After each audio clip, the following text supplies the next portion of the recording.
Ndeye Maguette Dieye dëkk Gannaaw Raay.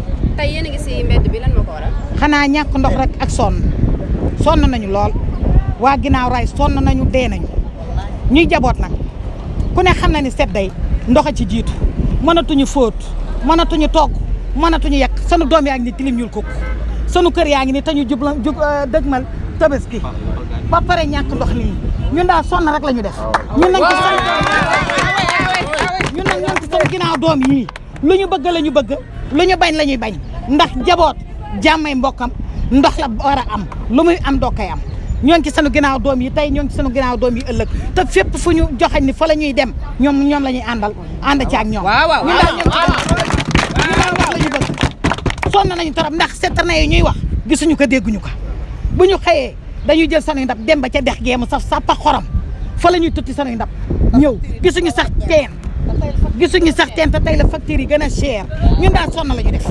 Nous vivons un problème, ça fait plus de 3 ans, je pense bien, parce que Gannaaw Raay c'est un quartier que le président doit nous aider pour restauration et assainissement. À chaque fois, je le dis au niveau de la presse, mais nous attendons toujours quand même de l'espoir, comme vous le savez. Parce que le manque d'eau que vous voyez, moi je l'ai même dit à chaque fois dans les médias, même au niveau du CNO, à chaque fois je le téléphone par le numéro là 800 00811, je les ai appelés l'autre jour pour leur signaler que vous devez nous aider. Parce qu'avec la situation du pays, vous devez aider le président de la République. Il faut qu'on dise la vérité. Parce que les gens sont fatigués, nous n'avons pas d'eau.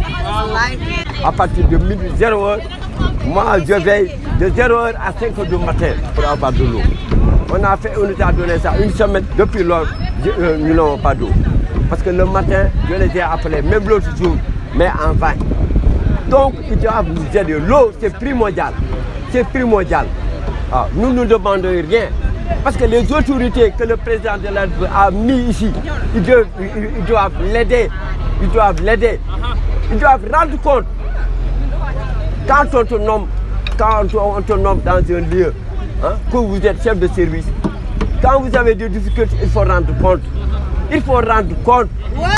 C'est ça, rendre compte. waaw wolof bi li may wax rek moo di problème mu ndox moom Saint-Louis mas fi am depuis l'indépendance ba léegi 1960 ba léegi Saint-Louis mas fi am problème mu ndox waaw. c'est en 2023 la ñu am problème yii parce que loolu daf ñu jaaxal ñun man bi may ñëw si toujours à chaque fois damay interpeller médias yi ñu leen le chef régional là qui est là CNO il doit rendre compte s'il y a des difficultés nga rendre compte nga ni lii moo fi am population bi nga rendre waaye nga toog pendant 4 mois 5 mois waxuloo dara ah nit ñi dara dafa metti nit ki day rendre compte lu am da koy wax waaw. Je m'appelle Mohamed Lamine Diagne, gars yi naan ko Pape fii nii on m'appelle Pape. Donc nous sommes là aujourd'hui pour présenter notre colère, pour exprimer notre colère en quelque sorte. Parce qu'on vit une situation vraiment très chaotique. Depuis plus de 2 ans, on n'arrive pas à avoir de l'eau pendant une semaine entière. Donc ça, c'est une chose qu'on ne peut pas accepter en tant que des gens qui payent régulièrement leurs factures, en tant que des gens qui ont eu des engagements avec le nouveau prestataire de service, c'est-à-dire CNO. On ne peut pas concevoir qu'on puisse rester des jours et des jours sans avoir de l'eau et on ne parvient pas aussi à avoir des camions-citernes. Ou bien les camions-citernes qu'on arrive à avoir, c'est minime par rapport à la situation, à la population de Guinaw Rail. On ne peut pas se lever, avoir un camion de citerne, alors que là, on a plus de des centaines de maisons à Guinaw Rail, avec chaque maison plus de 10 personnes. On ne peut pas se satisfaire de cette situation. Encore une chose, ce qu'on voulait lancer aux autorités, cette situation ne peut pas continuer. On ne demande même pas d'avoir des camions de citerne. On veut la restitution des robinets. On veut avoir de l'eau à temps. C'est ça que nous demandons. Nous ne voulons pas des solutions temporaires. Nous voulons des solutions définitives. C'est ça qu'on recommande. Il faut qu'ils apprennent à respecter les Sénégalais. D'abord, on ne connaît même pas l'origine de la coupure des robinets. Ils ne parviennent même pas à communiquer avec les gens pour les dire ce qui a occasionné ces troubles. Ils doivent nous respecter en fait. Si des gens parviennent à payer leurs factures régulièrement, on doit les informer à temps des coupures pour qu'ils puissent se préparer d'abord. Au moins, encore une chose, les factures sont encore plus chères avec ce manque d'eau. Pourquoi les factures sont chères alors que l'eau ne vient pas? Il faut qu'on se dise la vérité. Il faut qu'ils nous disent ce qui se passe. S'il y a des travaux à faire, ils doivent nous informer à temps pour qu'on puisse se préparer. Si l'eau, ils doivent aussi nous dire la durée de l'indisponibilité de l'eau pour qu'on puisse aussi se préparer. Nous sommes des jeunes. L'eau, c'est pour tout le monde. Aujourd'hui, on a mis toutes nos différences de côté. L'appartenance politique ne tient pas aujourd'hui.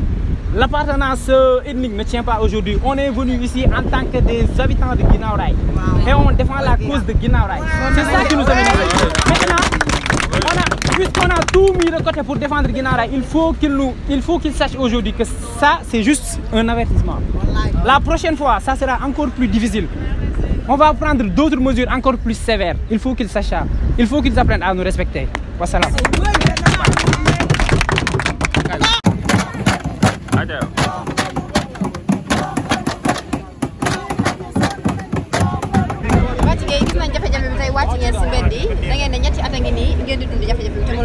waaw loolu dëgg la tey boo gisee suñu génn fii nga xam ne du neen ñun danoo sonn sànq ba léegi maa ngi dégg ñun di wax mais ndox mi problème bi 3 ans la 3 ans toog fii nii di xoole ba 4 heures du matin ndox yi du sax toqal du def dara boobu ba léegi ñu siy dund loolu nag dafa metti ñun instant yi nii tey dañu ñëw rek taxaw wax leen ni am nañ lu ñu metti te nañ ñu ñëw jàppale si biir koñ bi bu nu mënul jàppale bu ëllëgee nag naneen nañ koy defee nu bokkul ak nii tey rek dañu waroon defee naneen mais dafa am ñu si jàpp moo tax ñu doxee leen nii mais lii dafa metti 3 ans mun na am toqul ndox 3 ans ñun mun noo naan mun noo sangu instant yi man miy wax ak yéen maa ngi nii xeeñ xundu xasaw munu maa sangu lii dafa metti lii dañ see war a jóg lii dañ see war a jóg fii mënatoo jënd ak kenn waaw sangootunu naanatuñ defuñu dara te bu ñu toogee ñu indil ñu facture yoo xam ne ñii ay 25000 ñii ay 5000 pour koy jëlee loolu nan ñu wax ñun loolu ñun sanguwuñ ko ñun loolu sanguwuñ ko ba kay fay naanu ñu ko tamit ba ka di nga fay nanu xool bu baax la ñuy def ñoo ngi nee taxaw di ñu dégg waaw ba pare set Ndar nu mu mel ndox wér nu ndox moo nu wér waaw ministre bu yore wàllu ndox dëkkul fii la dëkk te mun na am ndox mun nu def dara loolu dafa tegul si yoon Guinaw Rail sonn na Pikine sonn na fépp a sonn essence si Ndar ñun ñëpp dañuy waxal ñëpp a sonn nan nu dimbali ngir yàlla nu indi nu suñu ndox